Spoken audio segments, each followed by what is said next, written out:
chocolates, and if you give one chocolate to Pintu, so what आपके पास क्या बचता है? So the Pinky says happiness. So it depends. Happiness is relative term. हर एक के लिए अलग होता है. So today's episode we are going to find out what is your happiness quotient. So ज़्यादा मैं बात ना करते हुए I am going to introduce you. Today's special guest is Roshni Shenaz, very dear friend of mine, and she is also internationally awarded author, speaker, and spiritual well-being happiness coach. So she is a happiness coach. So we are going to learn a lot of things from her today. She is also a therapist, mentor, who empowers, enables, and inspires lives to tap into your own awesomeness for living an abundant, holistic life. So welcome Roshni, and let me tell you, Roshni is also part of WMPP. So we share the same WMPP platform where she conducts very beautifully Gems of All Faiths, where we talk about the best practices of religion, the best things what we can learn from each other's religion. So Roshni, welcome, and over to you. Now the floor is yours. So we are all ready for happiness quotient. All right. Thank you so much. Namaste, firstly, everyone. Thank you, Aarti, for your lovely words and beautiful introduction. And I am so very happy to be with you for this very, very specially close to my heart topic of happiness and on this very blessed day of my mother's birthday. So, thank you so much for having me here. And a warm welcome to everyone out there. Before I start, I want to know the link of our Facebook because I can't see that we are live on Facebook. So if you can share that, I would love to share it on my page as well. If you could just put Yeah, it into the I chat. did that. Yes. Till then, I shall begin I our have done session. that already, ma'am. Okay, sorry. I will just begin our session with this little 10-15 seconders. It might seem crazy what I'm about to say. Sunshine, she's here to take away. I'm a hot air balloon that could go to space with the air, like I don't care, baby, by the way. Because I'm happy I'm alone if you feel like a room without a roof. I'm happy I'm alone if you feel like happiness is the truth. Because I'm happy I'm alone if you know what happiness means to you. Because I'm happy I'm alone if you feel that that's what you want to do. All right, so I hope that was a peppy enough start to get happy out there. You know, we always have reasons not to be happy. Sadly enough, our life is, with this half glass full and half glass empty kind of a thing. But a very humorous thing came in one of my meditations that even when you feel that the half glass is empty, put it into your mind that you have drank up that other half. So ultimately, it is you who has consumed it. And then it won't make you feel sad. So, happiness can be derived in so many different little ways and nuances of our life. But what does it take to be happy? Why is it not possible for us to be happy? I would love some participants to type in the chat, type in the comments on the Facebook.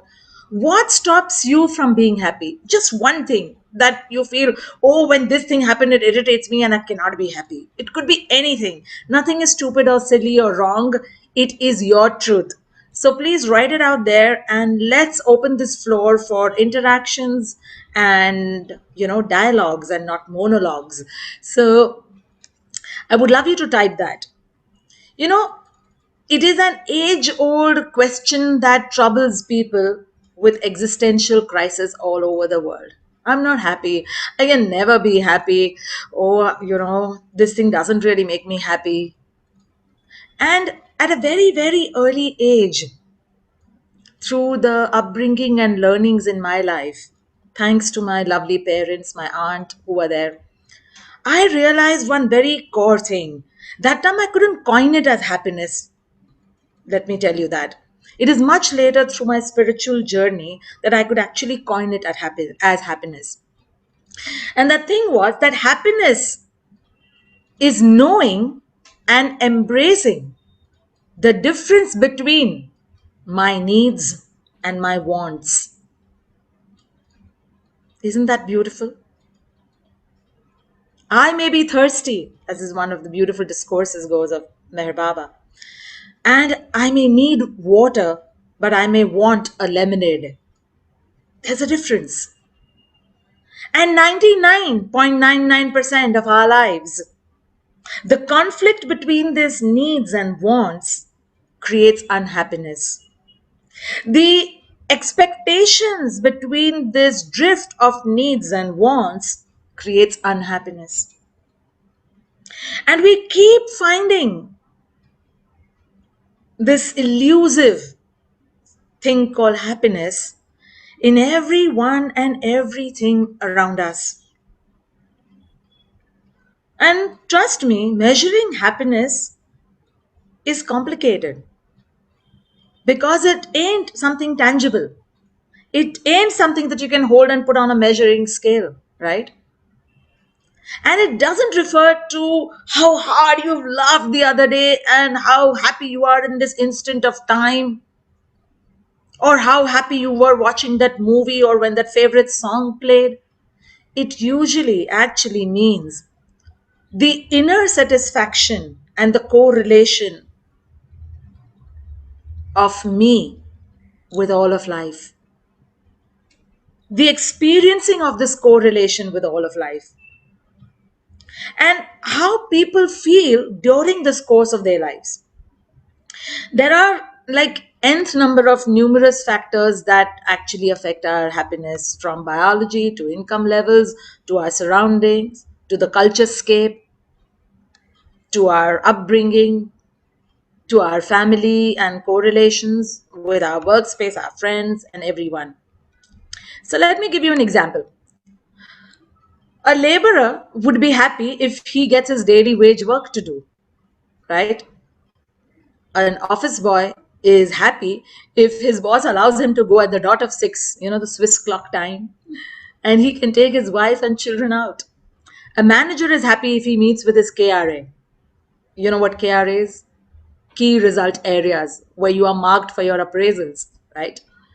The HOD is happy if his department has met their targets and the department has performed very well compared to all other departments. The president is happy in wanting to be on the board of directors. So on and so forth.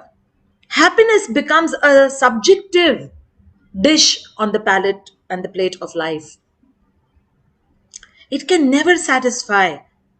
It reminds me of my film and media days, where you make a film and you know that this film, it's not that everybody is going to love it. Some people are going to hate it, some are going to love it, and some are going to be in between.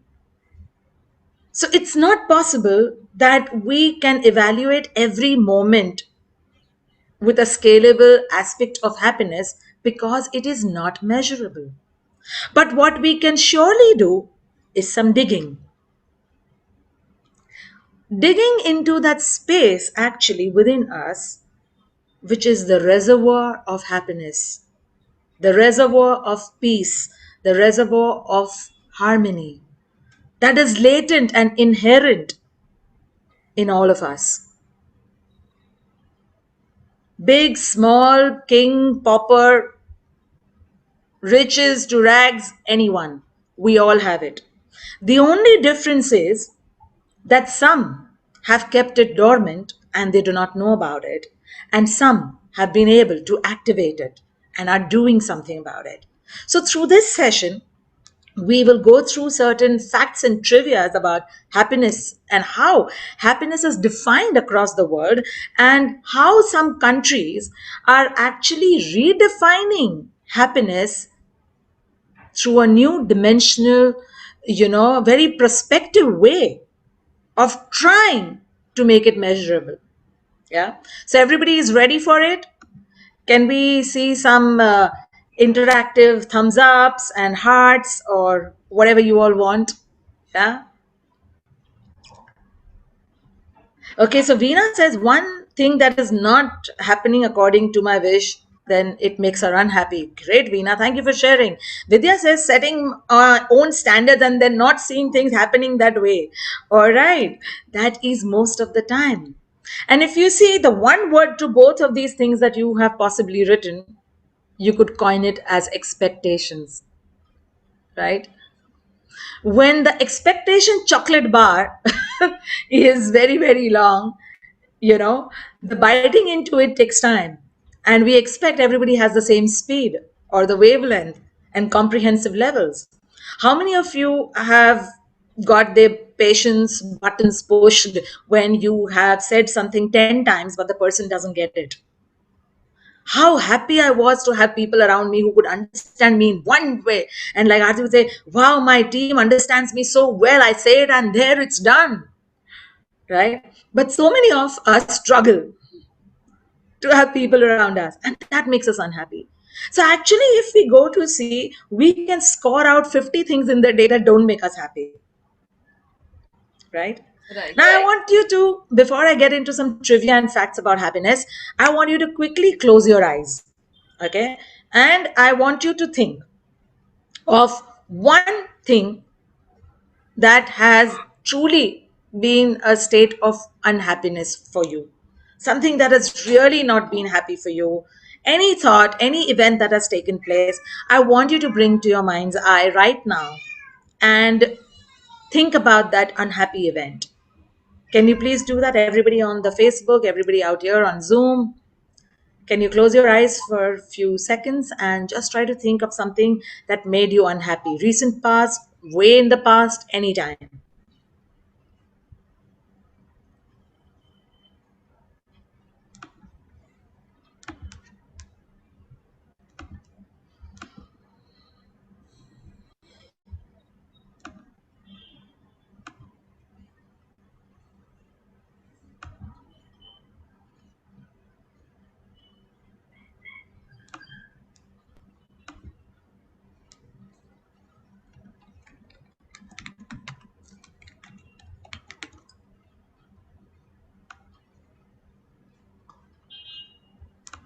All right.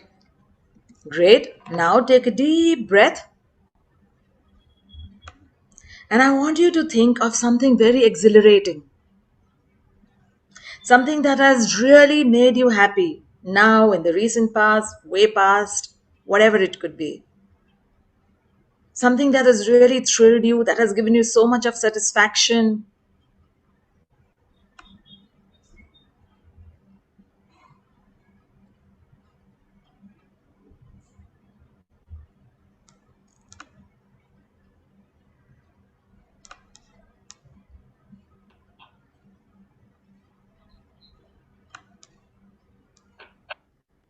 Yeah? Sorry.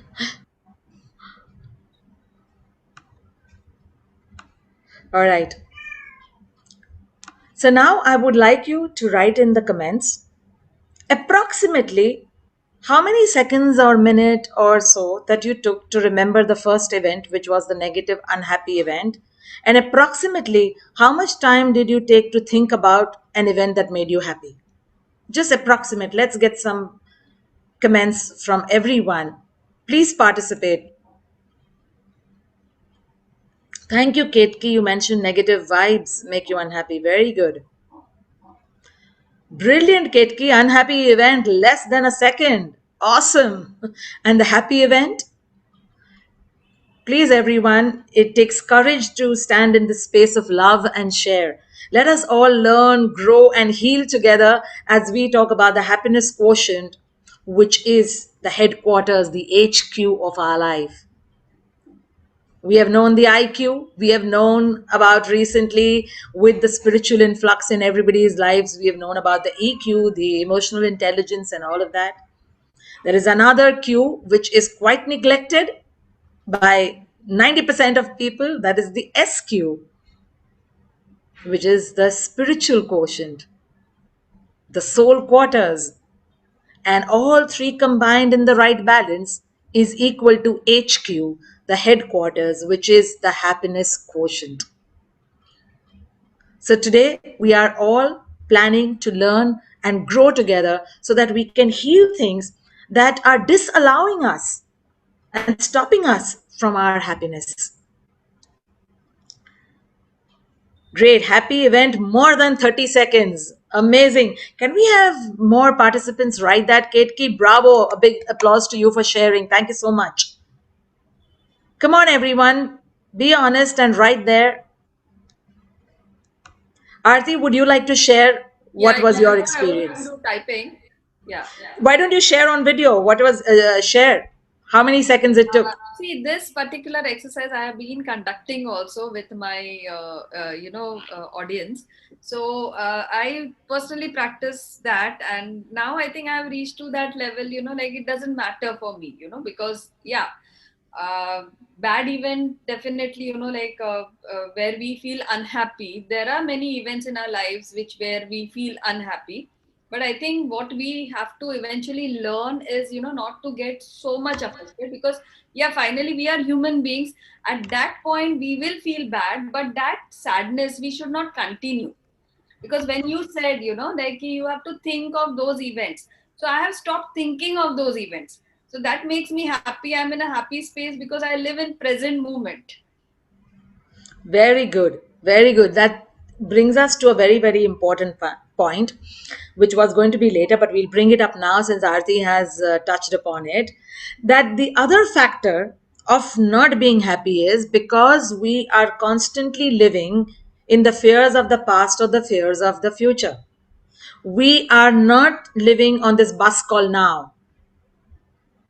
Absolutely. And I think that is the major tragedy of everyone's life, because everybody is living either dwelling in past or thinking of future, Absolutely. actually screwing up their present. Absolutely, absolutely. And we do not realize it. The best part is that this worry or this fear that grips us seems to be our best friend, Yeah. seems to be consoling, seems to be comforting, and we stay in that consolation of that victimhood of that unhappiness and thereby stopping it further from allowing us to take the route to happiness. Yeah, another Right? I would like to share, Roshni, over here, because I come across many people, and I'm sure you know that we have this parenting helpline, positive parenting and child helpline. It's a toll-free helpline with the great support of Capgemini, where we are providing our counseling services free of cost. So we get a lot of cases, and we realize, most of the times people they think they are the victims of anything, like it can be victim of their relationships, or maybe their financial conditions, or maybe their health Right. conditions. So that is making them really unhappy, and their mind is so tuned to that कि कुछ भी जिंदगी में हो जाए ना, they don't feel happiness. So True. I really True. feel sad for them, but I think it's the upbringing from childhood, the way they have got that environment. And that's where, Parisarasha believes in working with the children, so that we can catch them young. And Absolutely. this is never taught in the school, we teach them everything, we teach them all the subjects, Absolutely. but we never teach them how to remain happy. And that's what we tell parents, like okay, you are ready to give everything whatever that child is asking, but are you training your child for happiness? Because kal ko agar nahi hoga, not everything goes as per your wish in your life. Absolutely. Absolutely right. Totally true, Arti. And that's what in my workshops of spiritual conscious parenting also, we try to put that in. Like, in the olden times, it used to be, abhi 60 saal ke ho gaye, to abhi Gita padho, abhi Ramayan padho, abhi Tirth Yatra jao, we will go, Parsis will go to Udwada more often. And then while the spiritual journey was opening up, I would say, I've already made a kabada for 60 years of my life. Now, what is the use of going to all these places? I wish I was told this when I was young. I wish I was told this when my formative years were happening. And then it would have made sense to take God along the path and make him my sarthi, to make him my companion, so that I know the right things, and that's the beauty of organizations like you. And I feel most connected to children as well. And many of the clients that I get, most of the time I often find that it is the parents who need more counseling than the children. when they Absolutely. bring their children for healing and things like that. And that is a thing, because we are so ingrained with that mind conditioning of the way we were brought up, but that is not how today's children are. And we need to understand what is their happiness, and for that we need to understand what is our true happiness.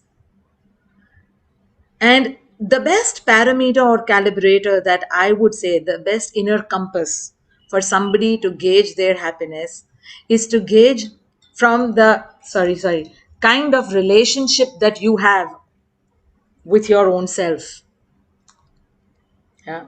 The relationship with, being with yourself, the relationship of your alone time, the relationship with the time that you spend on quality productive aspects, life affirming things that you do for yourself, So because that's where the core of happiness lies. because see, today people are not happy with themselves also.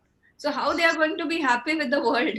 Absolutely. And as I said, that's the biggest parameter or calibrator for us, the barometer to measure that if I am happy with myself, then there is scope for me to be happy about anything else beyond me, kind of a thing.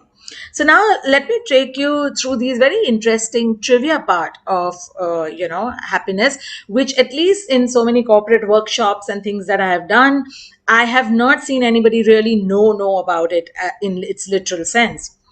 So there is something called the happiness index in the world, which is applicable in very few countries. So I'll touch upon two great examples on this.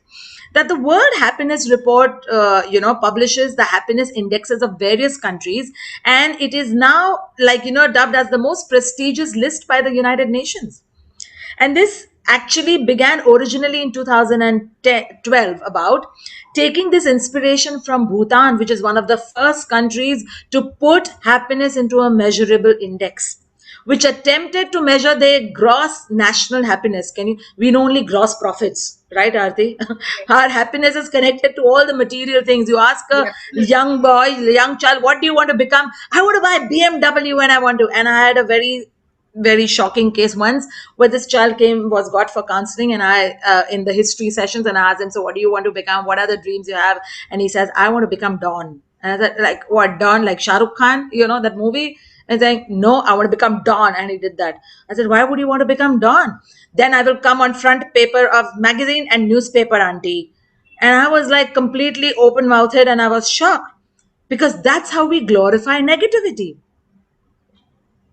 And everything around us in the influx, a good news, I don't find it in newspapers. Some little thing, maybe in the 10th page or 12th page, it'll be inserted just for the sakes of it. But otherwise, we are happy in selling unhappy news, Absolutely. because we feel that sells. And we need to come back to our inner integrity of showcasing. And that's what, for example, our pillar section of women's movement on goodpeople.org, which is, or to so many other things that we are doing, gems of all faith and all of these, this is to enhance happiness, this is to enhance that we've got it with us and we are not making use of them. Yeah. Absolutely. In fact, Roshni, since you come from media, I'm sure like in films also, when there are certain films, जैसे comedy films है, it is so difficult to make someone, laugh. But it's very easy to make someone cry. So it's a practically, real life में भी वही होता है ना कि किसी को Absolutely. हंसाने के लिए बहुत हमें ट्रबल लेना पड़ता है, but रुलाना एक चुटकी में you can make somebody cry. Yeah. So there's this beautiful thing about this fact, Arti, because the collective force of the cosmic energy actually is that negativity is 3 times faster than positivity. Negativity is like this. We know the hare and tortoise story, right? Yeah. So negativity is like this hare, and positivity is like the tortoise. It's slow, but it wins. Now we cannot do away with the hair, because that's the part of evolution. That's the part of the learning. We have to go through the darkness to reach the light. We cannot skip it. But what we can do with mindfulness and happiness living is to put the negative hair to sleep. Today, one eating outside can spoil the stomach and make it go for a toss, and you will take 7 or 10 days to recover. One event, one line, one word, one fight can wipe out 20 years of friendship, and you may forget all the happy things that you did for each other. Correct? One little stool and you topple over it, and 4 weeks of cast will only heal that bone. So, life is teaching us. What we need to do is open our ears, heart, soul, eyes, keeping the mouth shut a little bit, and just learn.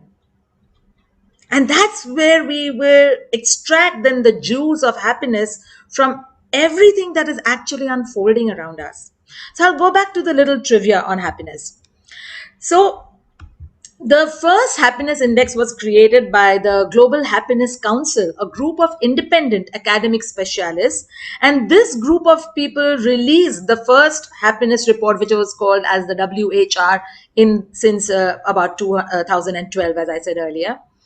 And in the definition of this happiness index, it originates from the Bhutanese Gross National Happiness Index, which in 1972,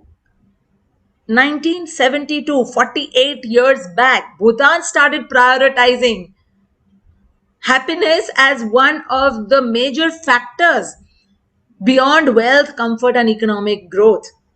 They created this indexation of happiness based on the multiple measurable factors for humanity, and then have kept a track of this index ever since then.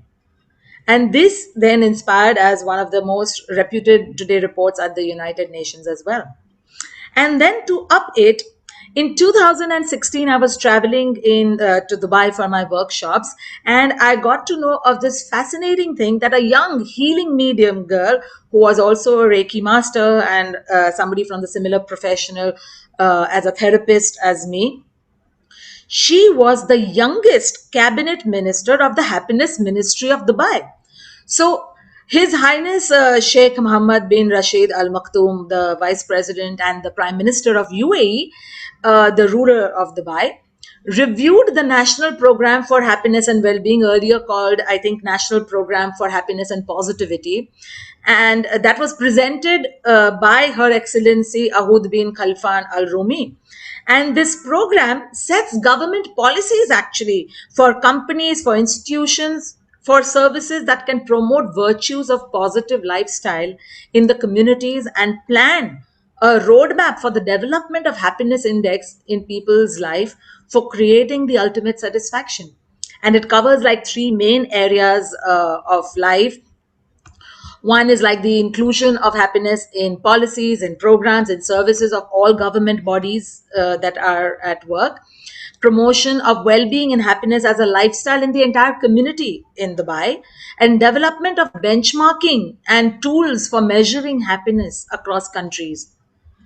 So it is just amazing how that this entire survey is done, where the respondents are asked to rate happiness on a scale from 0 to 10.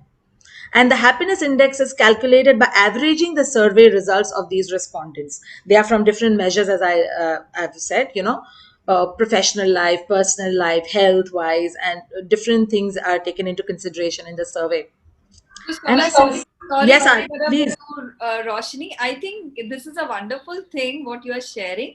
Let's take a quick poll, with our participants actually. Maybe we can ask them what they feel right now, what is their happiness index at the scale of. Absolutely. Yeah. That was the next thing on the cards. So all the participants, yeah, please go ahead and you can start typing in the chat box.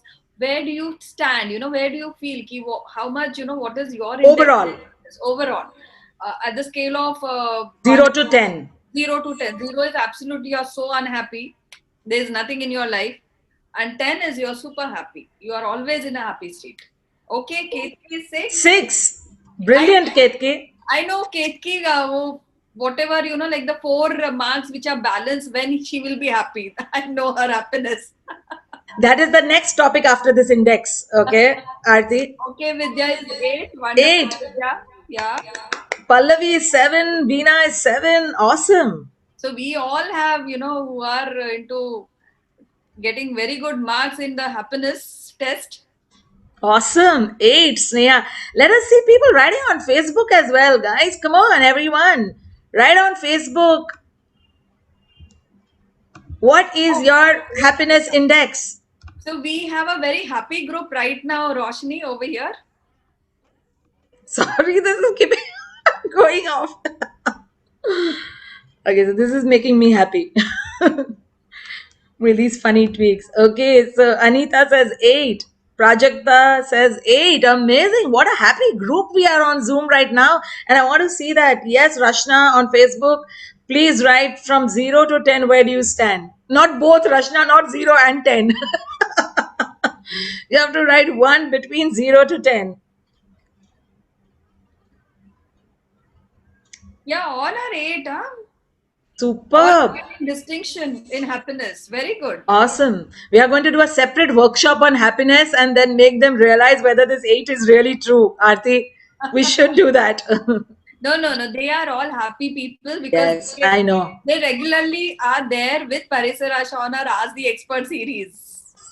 Awesome. So happy to see this happy bunch. Yeah.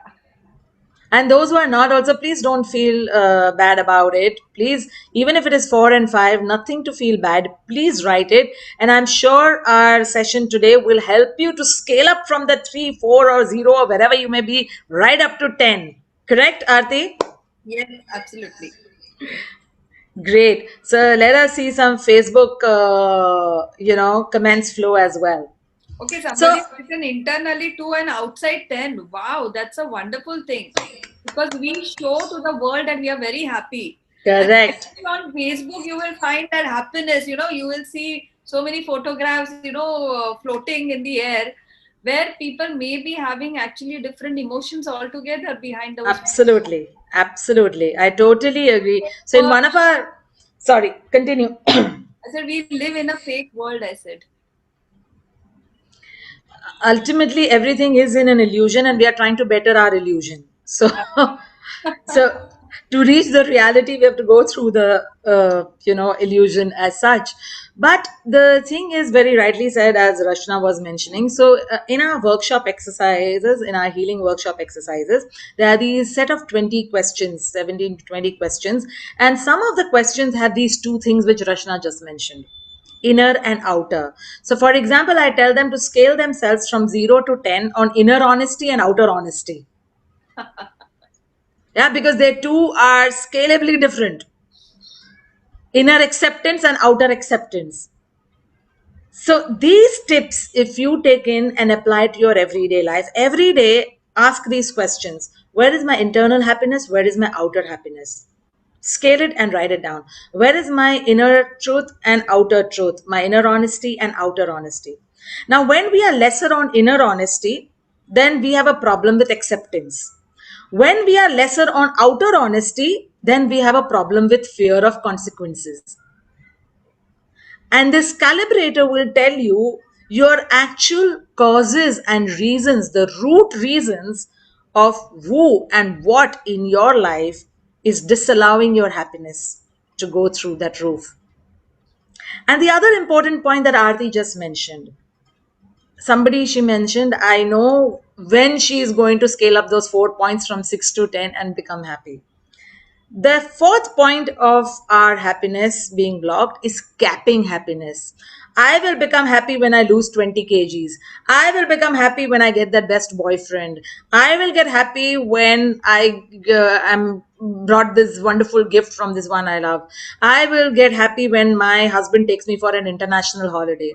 We cap it. And if you again retrospect 99% of the times, supposing now you've achieved that 20 kgs, you will be lost actually, because now what next? Ye to ho gaya. Oh, this wedding, so much we prepared. Now today it just seems, oh, it's all over now. So the happiness when capped also is a blockage. When you can do what you love is when you love what you do. There is no other way to reach there. So, if you do not accept and embrace and be happy with what is right now and try to dig in the happiness from that situation in some way or the other, then it is largely impossible for you to open the gateways to reach something that will actually come to you to bring you that happiness. Because it is not going to come from outside to in, it is inside to out. As we say, so is within is without. We often try to clean the windows from the outside. We often try to see what is the dish on the other person's table in the restaurant. It makes us very happy. Can you get that? What is that dish? And then when it comes, oh, is that the same? I thought थोड़ा different था ना पहले वो उनके table पे. Have you experienced that ever? Right? I've seen that so many times. Because as we say, this again, the cliche, grass is always greener on the other side. Life has taught me that grass is greener where you water it. And wherever the focus goes, energy grows. If I keep focusing on the glass half empty, I will see it half empty for a long period of time and will not be able to make the best of that water which is still remaining out there or utilize it. So everything that we are capping, tell me in comments now, one thing where you have capped. I will be happy when my son passes 10th standard with 80%, 90% marks. Now to 99% marks. God, we couldn't even think beyond 70 in our life. 70 तो मतलब वाह वाह था पूरी दुनिया में. How intelligent we were. So please write it in the comments. And these exercises, these little tiny things that we are doing in this 1 hour together is going to really, really help you to kind of, jog your mind and heart to where you really stand with happiness quotient, which, as I said, is the happiness quotient headquarters of our life. So, let me tell you Bhutan's theory about the factors that are contained in the happiness index. This will also help you to gauge your happiness in these factors. Okay. So, first is the psychological well being, the psychological indicators of our life, the mental peace that we have in our life, the kind of peaceful sleep. So I may not sleep too many hours, but when I knock off, those 4 or 5 hours are like a 10 hours sleep. It's that deep. So it's not just the hours, it is the quality and not the quantity of sleep, for example. Yeah, mental and spiritual health with the mind, body and spirit, and health indicators of that. Time balance, the work and sleep indicators, as I was just telling you. So beautifully life has divided. Our life is of 24 hours. Whoever says I don't have time, I always remind them that all the freedom fighters, all the artists, all the inventors, all the prime ministers and everybody have the same 24 hours. Nobody has any extended 36 hours. And that 24 hours divided by 3 is 8 hours each. That's where the concept of 8 hours of sleep and 8 hours of work and the rest of the 8 hours, where are they? What do we do with that? So there is not just professional time and personal time.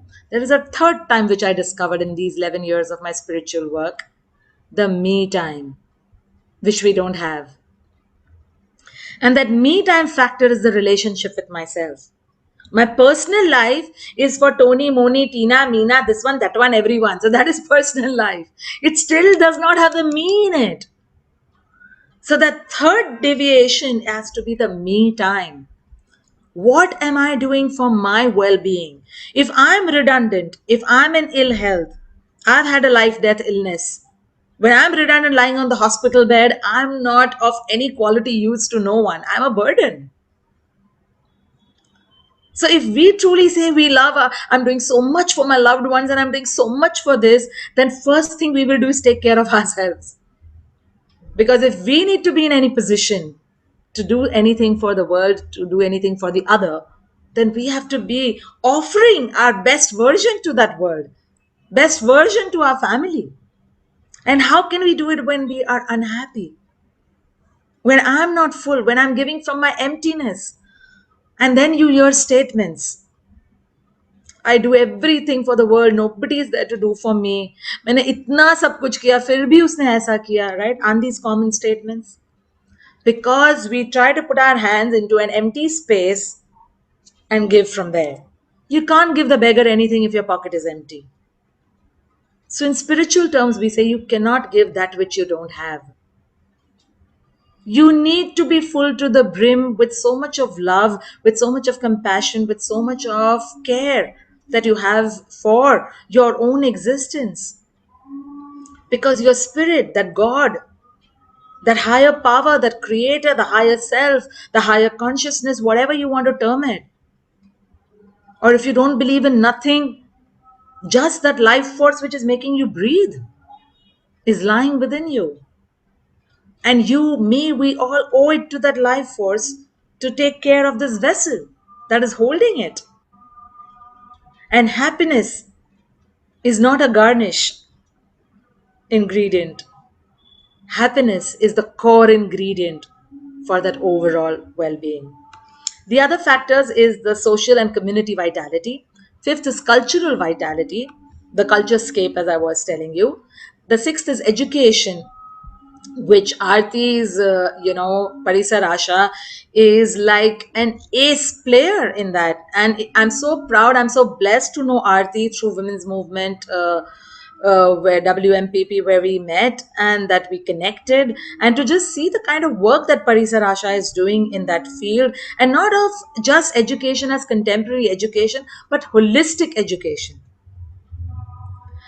So education has literacy indicators for the happiness index. Then seventh is the standard of living, the living standard indicator. Then the eighth is very, very important on larger aspect of government and all, which is the good governance part of the kind of human rights, political participation, government performance indicators, and so on.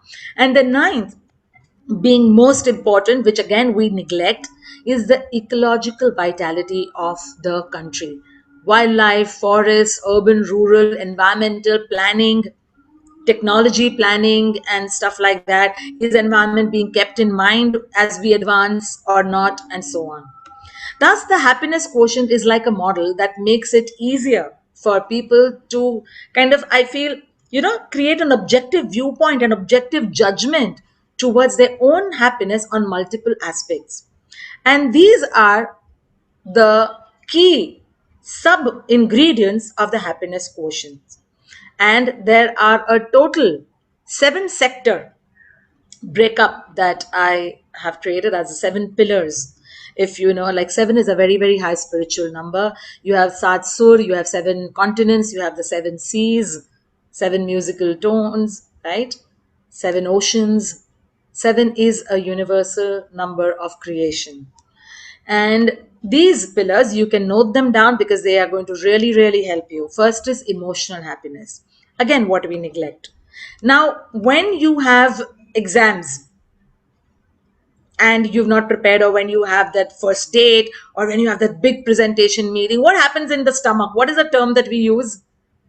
Aarti, what is the term that we use? Butterfly. Butterflies. Now, are there literal butterflies fluttering around in the forest? No, they are not. But what is that? Where it comes from? So the emotion that is birthed in the unconscious self of fear, because we may not have studied or whatever it was, or expectations on that first date, is communicating through the neurotransmitters to the mind about the fear. And the mind is in turn communicating to the physical, tangible body, fear, fear, not studied, not this, expected, kya hoga if I'm not liked by this guy, the girl, blah, blah, blah. And the stomach starts churning. Some people have heart palpitations. Some people run to the loo very often when they are in anxiety. So different people have different things. But that's how emotional aspects or turbulence birth ailments and different things. So emotional happiness comes on the first top ingredient list of the happiness quotient. All right. The second is the Roshni, can you yes. also suggest, can you also suggest how to take care of their emotional happiness? Yes. I will just take through these 7 sectors and then I will come on the main one. Then we have the mental and physical happiness, yeah, the mental well-being and so on. Now, unfortunately, with everything that is happening, it's easy for us to run to a doctor with a small boil on our hand. But if we are sad and if we are feeling depressed, we think we'll be judged. So I don't want to tell people not to feel that. I want to tell you and me as a society to become more compassionate, to become more understanding, and to become more heartful to listening to people without judgment. And allow our friends and people around us to confide, to share if they are not feeling mentally well. Because it is a hidden enemy. You will not know till that day comes where it snaps and they are gone. And you may say that, oh God, I never felt that. परसों ही तो party में आया था वो. It's as bad as that. So I don't want to tell them to be more open. I want to tell you and me again as a society, let's be more welcoming and non-judgmental. When we do that, then these people who need help will be more open automatically, because we'll invite them into a space of love, into a space of compassion, and into a space of acceptance. Then there is physical well-being. With that, then there is social happiness, friend circle. मुझे कोई party में तो बुलाता ही नहीं है. How many people I have.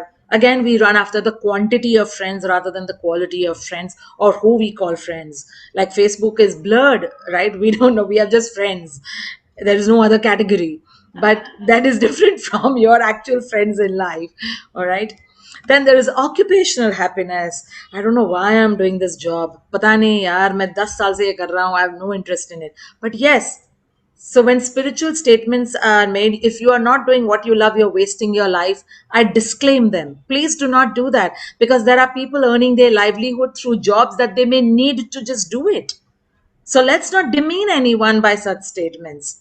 And in fact, welcome them to help them understand how they can love their job, so eventually they may reach what they love. Yeah. Then there is intellectual happiness, right? Then in the intellectual happiness, there is also a component of emotional intelligence that comes in. Environmental happiness, where I'm staying, which area I'm staying, Breach Candy, Ghatkopar, Andheri. So there is surroundings. Oh, I'm around a forest, I'm around nature, or I'm around where you have to pass through the gutters and bad slums, and then I'm reaching. So there is environmental happiness as well, of where you belong. Then there is spiritual happiness. Now, you will say seventh, right? Because we actually treat the soul as the last, the spiritual as the last, which actually is the first. But I've still written it at the bottom, because for all such inner work, we have to dive deep in. If any of you remember the old time lifts in the building, Aarti, the lift is a block, and there is this black, huge rectangular block behind the lift. So when the lift goes up, the block goes down. And when the block goes up is when the lift is going down. Right? Anybody remembers? Please write in the chat. Right. Yes.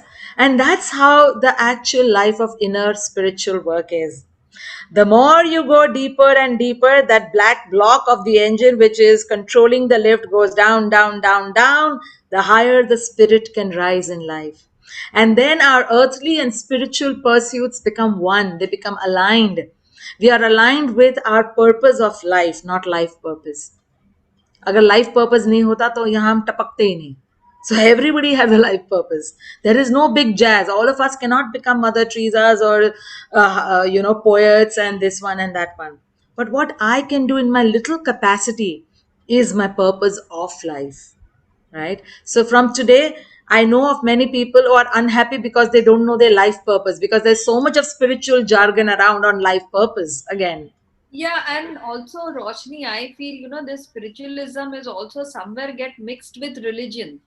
So that's where the conflict happens. Absolutely. Absolutely. And it is way different. It is way different. Absolutely. As what beautifully, said that for religion, you have to do what is right.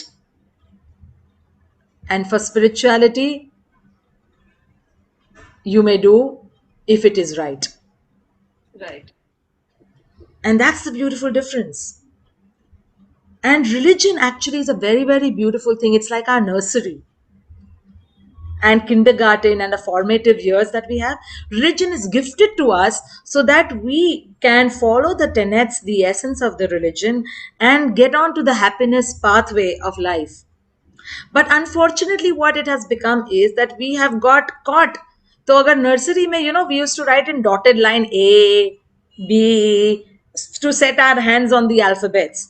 Now, imagine that if you and I got stuck with that, कि ये A ऐसे क्यों लिखते हैं, ये B ऐसे क्यों लिखते हैं, ये C इधर क्यों है, उधर क्यों नहीं है, बाहर नहीं जाना चाहिए. बाहर नहीं जाना जाए.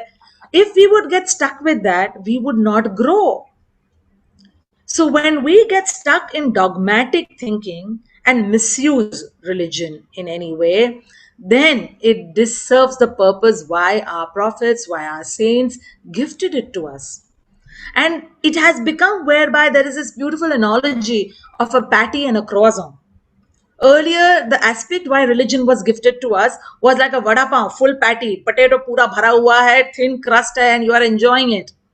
And then slowly it became a croissant where the filling is so much and the crust is so much. So the tamjam and the mechanisms and ritualistic aspect of religion became so magnanimous that the essence we forgot to live. And ultimately, the essence of every religion is love, is compassion, is, as we in Zoroastrianism say, good thoughts, good words, and good deeds. But it's not Zoroastrianism. Ultimately, all religious books say the same thing. It's just that it's my religion's tagline. Let me put it in a more contemporary way. Correct? True. Gita is not a book. Gita is a way of life. It's not just a religious text. It is the text of the spirit. It is the text of this life force energy. And if I can live that essence, then I'm happy. Then I will really know. So let's do this little exercise of how to take out the water from the well of happiness. Okay? So close your eyes and we'll do this little short meditation.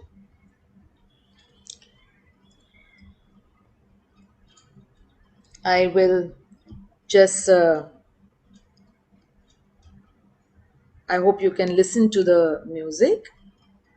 I'll just put on some little music.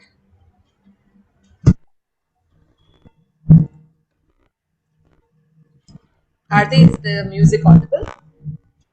Not yet. Okay. May I get the sharing thing? Yeah. Yes, you have. Okay, thank you. Okay, let me know if you can hear it now.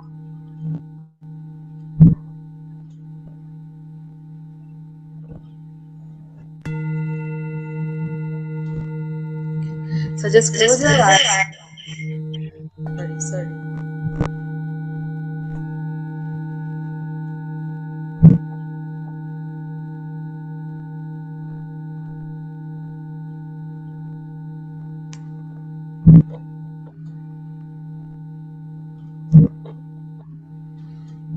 Relax yourself. And I want you to imagine yourself in this large field, a beautiful, open, large field where the grass is swaying, birds are chirping,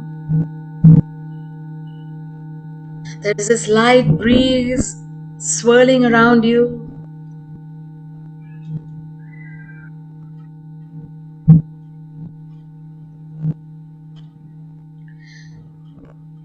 Feel the surrounding and atmosphere. I want you to breathe as if you can smell the earth, the fragrance of the earth, the fragrance of the surroundings, the atmosphere, the ambience. Breathe in deeply and take that in. Soak it in.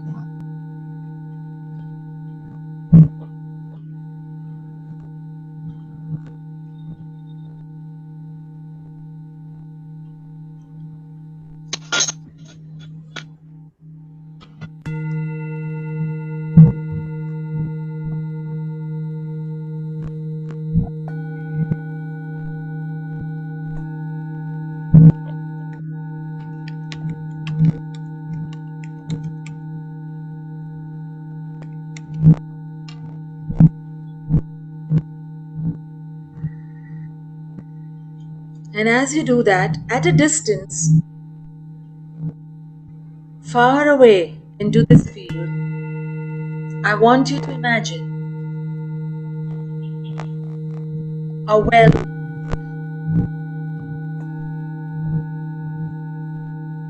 It is almost unseen to you until you start focusing in any direction you are standing in the field right now and start looking around till you spot the well.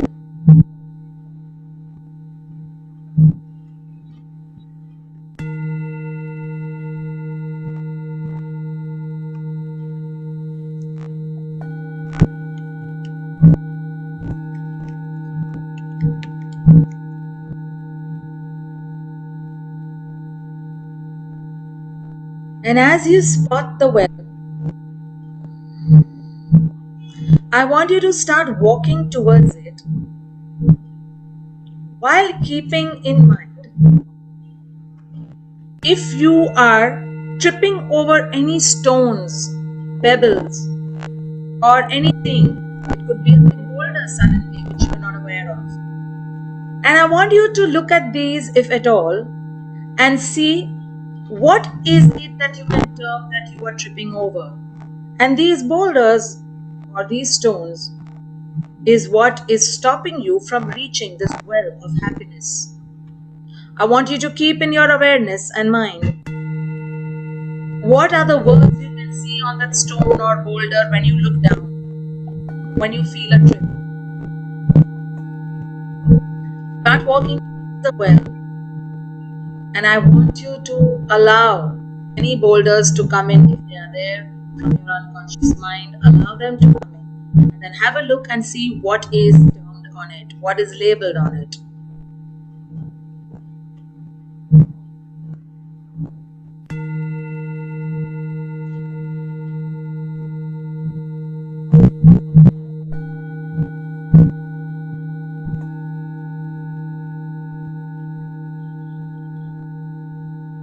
Keep walking till you reach the wall of the well.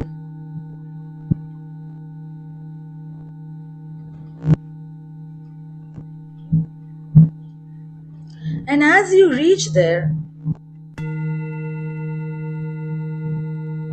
when you peep in, the water is way down there, beyond your sight.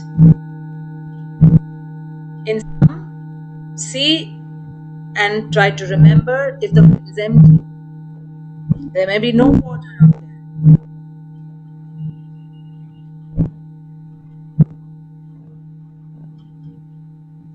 Look inside and see if there is water. It will be deep down, way further than your eyesight can go to. Or for some, it may be empty and you may not see it. For some, you could feel or imagine that the well is actually dry and nothing is there. Either of the ways, you will see across the well a beautiful, glowing, transparent self of you, a translucent, glowing self of you, standing on the opposite side of the well wall. And this translucent self is your higher consciousness, your higher self, the God within, the power within, the creator, the life force energy. And this transparent, glowing, shining self of you is handing over to you a golden, shining bucket.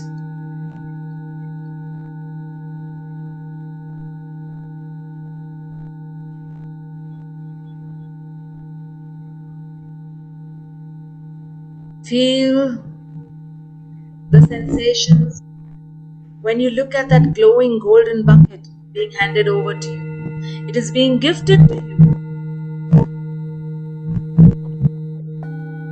to reach out to the water, the nectar of happiness lying in that well.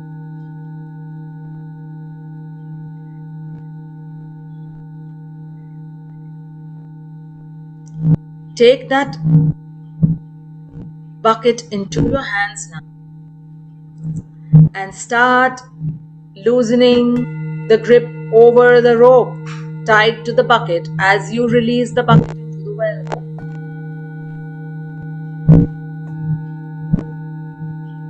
Slowly release the glowing golden bucket into the well. Whatever your imagination may be, even if it was dry, empty, still let the bucket go in. Let it be released. And as you release that, I want you to affirm, I am happy in all areas of my life.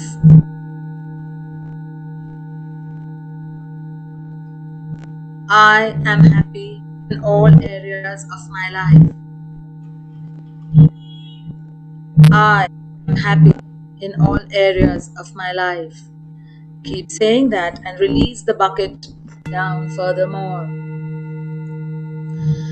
Till you reach a point where you feel as if the bucket bottom has hit the water brim.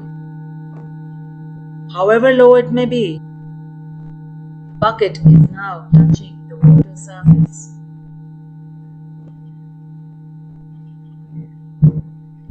Allow it to touch the surface. Feel the joy as you discover that the nectar of happiness, water of happiness is lying within you. And it is in your hands and your power to draw out that nectar and bring it up for you to infuse it into your life. Feel the joy in your heart center, in the center of your chest area, as you finally discover the water down there. Now, just as you would in a well, dip and swerve the rope to try and take the bucket to fill in some water and start drawing it out. And as you are drawing it out, I want you to label this water. What part of happiness is this water? The first water that is coming up, the first part of the nectar that's coming up. What area of dimension of life does it fall into? What is the label in the bucket that you think is there? Emotional, physical, mental, financial, social. See what is labeled out there.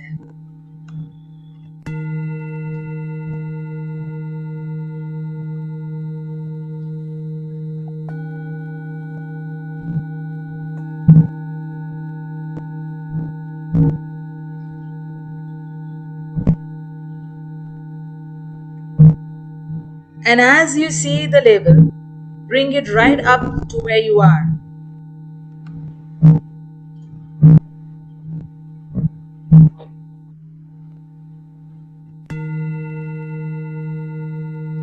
And as you bring it up,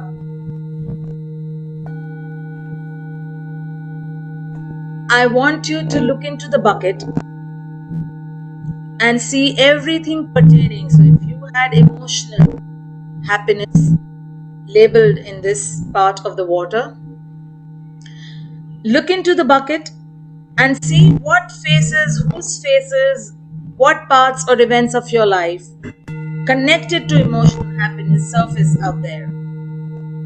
And whatever that you are seeing are the power points or points of your life that hold charge of your emotional happiness.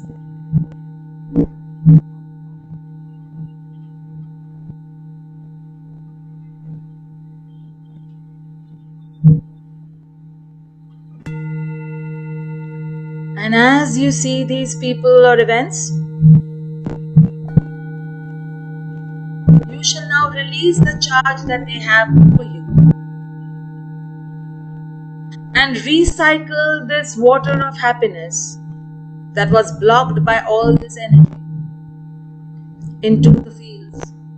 Feel yourself sprinkling the water from the bucket right around you all over the fields and let it recycle into the earth.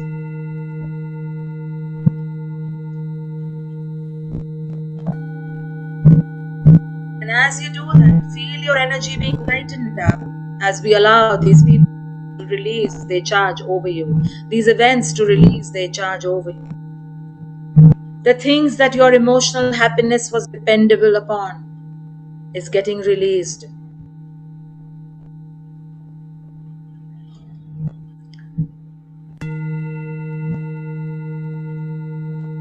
And as you release and feel lighter in your energy, you will once again start lowering the rope, and we'll just do one more round of the second most important thing that is blocking you from surfacing the happiness from within. Drop the bucket further again into the well, and once again till it touches the level of the water. Keep going downwards, keep going inner into the well. When you do feel that it has touched the water, take it back again. Swerve it to fill some water and then put it back up. And now see, feel or imagine what is the label in this. Is it financial? Is it mental, physical, health related happiness which is blocking you? What is blocking the factor of life? What is liquid out there? See it. Then pull it up like the earlier time. And then under that label, look into it and see what part of physical life is blocking your happiness. Is it because your knees are paining? Is it because you have this? Is it because something happened to a loved one? It may not be immediately you, but a physical ailment or things connected to a loved one or a family member may be blocking your happiness. Even if that's so, it will appear in. And when it does appear, all through, I want you to keep affirming, I am happy in all areas of my life. I am happy in all areas of my life. I am happy in all areas of my life.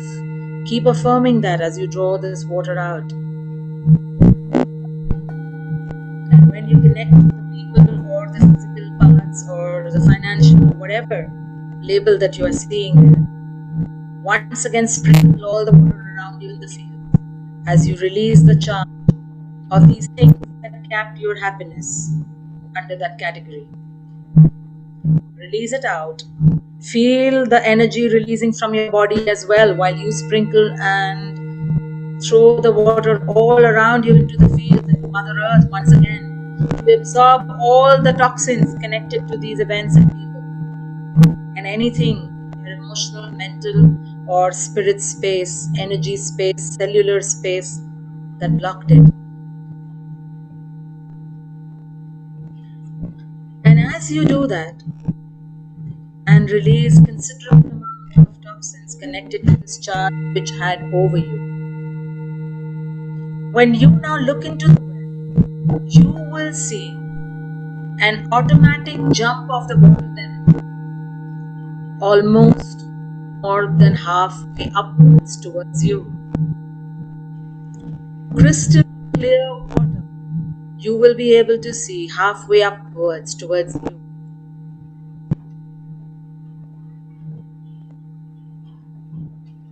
If you are not able to see, it is still alright. You can feel, intent, or just imagine. And as you keep doing this exercise and drop the bucket as many times as you want of the things that have blocked you and keep drawing it, the more you draw the water and sprinkle it all over and release the charge, you will see that the water level in the well actually keeps rising till it comes to the brim, where you are overflowing with the water and nectar of happiness and joy, harmony and peace in life. Where you are living in this world but not of the world. where nothing has a charge over you, and you and spirit, your energy, your life force, takes 100% responsibility of where you stand in your life.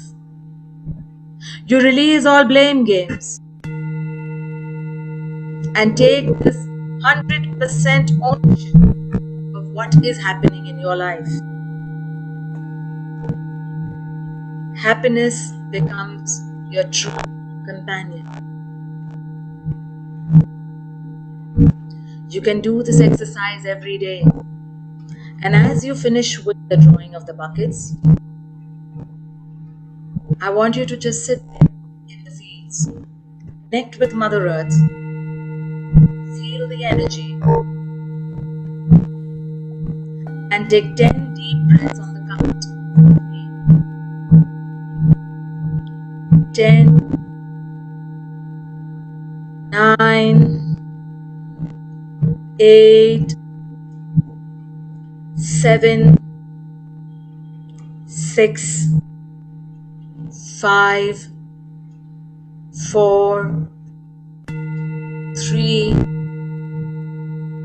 2, and 1. Very slowly open your eyes and just come back into the space where you are seated. And notice for a few moments if you are feeling any lighter than what you were when we began.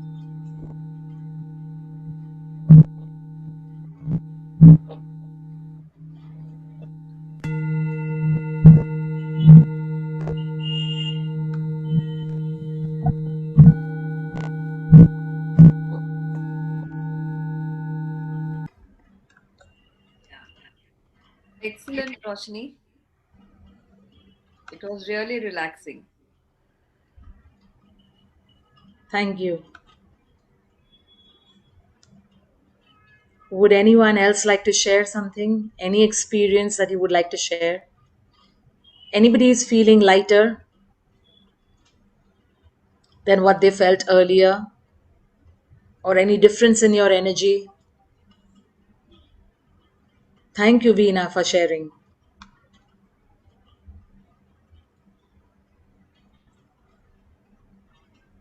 There's so much of calmness. I can just feel so much of wave of calmness coming from everybody out there as well. And this exercise, there's nothing great to remember. You're in a field, there is a well, and I want you to walk through the well and just go keep digging in and just allow the water to be drawn. And the more you draw from it with the charge leaving you, the more the water level in the water rises. And that's how happiness, which is lying deep within, dormant within us, will keep rising to the surface so that we can tangibly feel that happiness within. And when we release and detach from the charge that our entire life has on us, we will feel that freedom which we call happiness. Anybody would like to share anything, ask anything? Yeah. Yeah, they can switch on their videos and unmute themselves.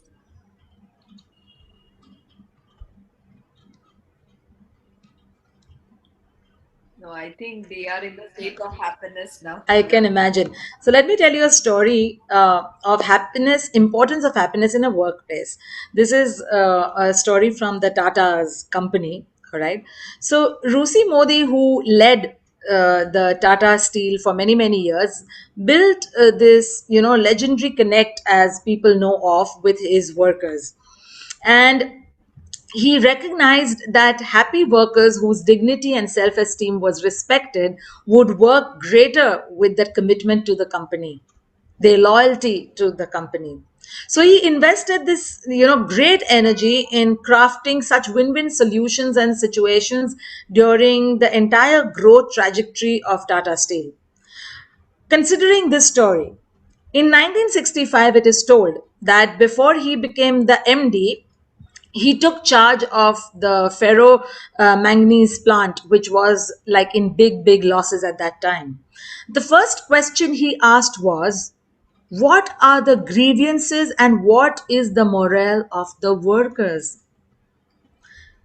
Somebody who was just given a charge to make a loss making sector into a profit unit is not asking for balance sheets, is not asking what happened, what went wrong. The first question he is asking as he takes over, what are the grievances and what is the morale of the workers? He then met all the 450 workers of the plant himself in batches of like about, maybe, I don't know, about 50 people to best what I remember reading. And he did that at the director's bungalow. Everyone sitting out there in this huge mansion, like, every worker was served cold drinks and things like that, I think. And then initially the workers were very silent because they had never been treated like this in a personal way or interaction. They'd not even met that nth man who you would call MD or head or whatever. So it was totally, I can guess or feel from the story when I read it, that it would be overwhelming for them. And, like lack of this, it was written in the story, I have this word written, lack of appropriate boots and helmets. And Rusi Modi, this was their grievance, that the two grievances that came clear through the conversations was lack of appropriate boots and helmets. Can you imagine? Such simple things that possibly were overlooked in the entire gamut.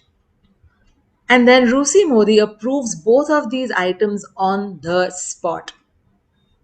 No bureaucracy of passing and going there, this one will sign and that one will sign. No, he does that right on that spot, incurring a cost of rupees 3 lakhs, which is huge for that loss making unit, which he had just taken over.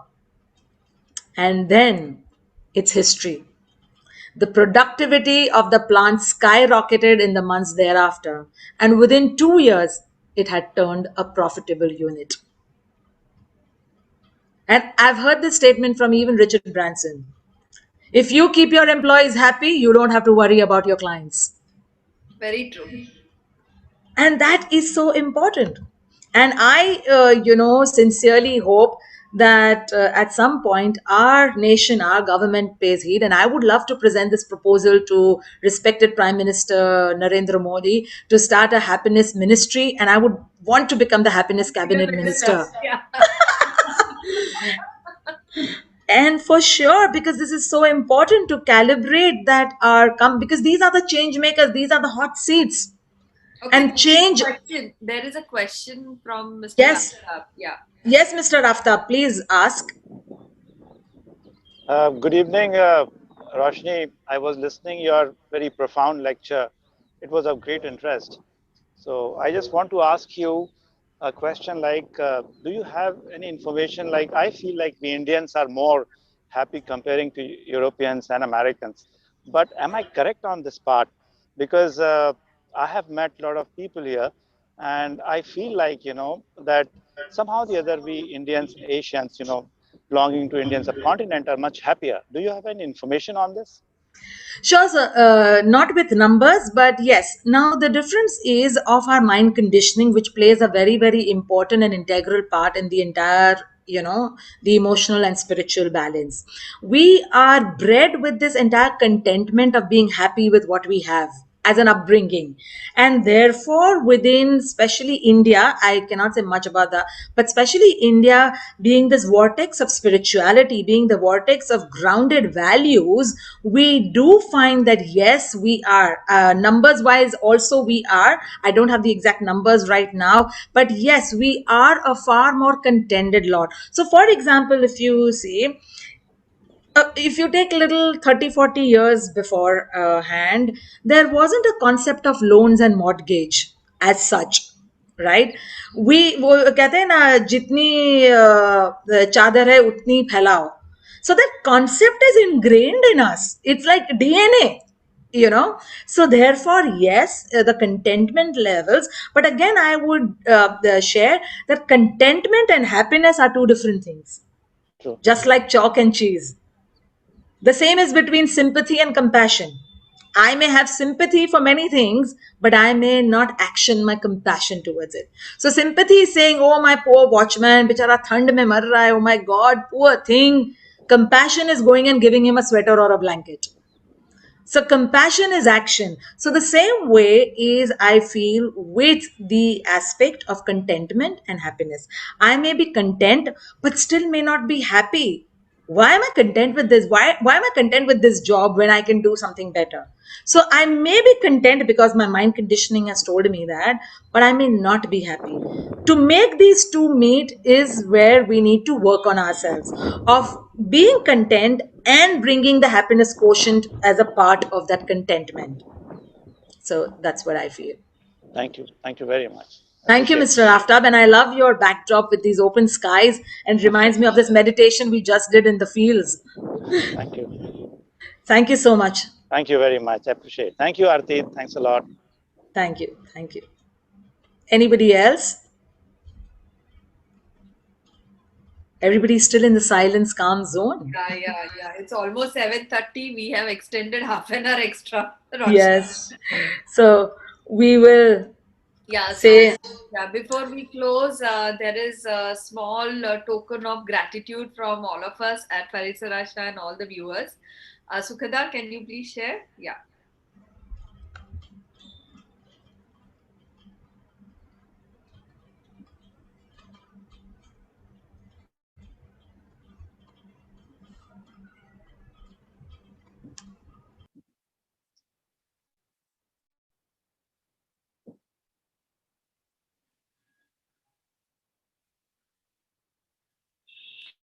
It's not seen, Sukhada.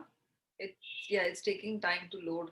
Sukhata, what you must do is unclick the optimize for video clip part in the share.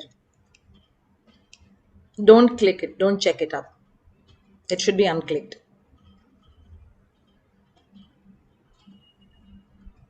Aarti, this was really beautiful. Thank you so much for having me. So thanks to you, and especially, there were so many things. Even I learned for the first time that your seven pillars are wonderful. We all know, but very beautifully you have, placed them into seven different pillars. And I think, yeah, pillars are foundations of our lives. Uh, Absolutely. yeah, Sukada, is it? Yeah,